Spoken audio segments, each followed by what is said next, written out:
હા હવે નમો. કેટલો નમાય છે જુઓ.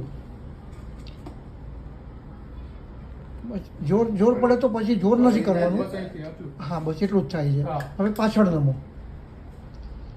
હા હા કંઈ વાંધો નહીં. હવે દુખાવો આગળ નમવામાં થયો, ઊભા બેસવામાં થયો કે પાછળ નમવામાં થયો? આગળ નમવામાં વધારે થયો. આગળ નમવામાં વધારે. હા હવે ઊભા થાય અને પછી નમાય છે કેટલું એ કહો, જોઈ લો. નીચે. હા જેટલું નમાય એટલું, કંઈ જબરજસ્તી નથી. ઓકે સારું ચાલો બરાબર. ઓકે સારું. હવે શું પોઝિશન છે એની તમને ખબર પડે. હા તો ચેક સુધી નમાય છે. એટલે જ તો તમને હવે પાછળ બેહો, પાછળ પણ નમો. હા આ દુખે છે. હા હા એ જ હા કંઈ વાંધો નહીં.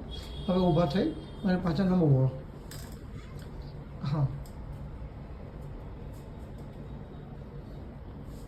હા જેટલું નમાય એટલું મેક્સિમમ. હા બરાબર છે. હવે તમારા પગ ખેંચાતા હશે પણ કમર નહીં દુખતી હોય. કમરનો આ ઓછો દુખાવો. બરાબર છે ને, કમરનો દુખાવો નહીં હોય પણ પગ ખેંચાતા હશે અને નીચે સુધીની તમને ટેવ ના હોય એટલે અંગૂઠા પકડી ના શકો. બાકી તમારા અંગૂઠા પણ પકડો તમારી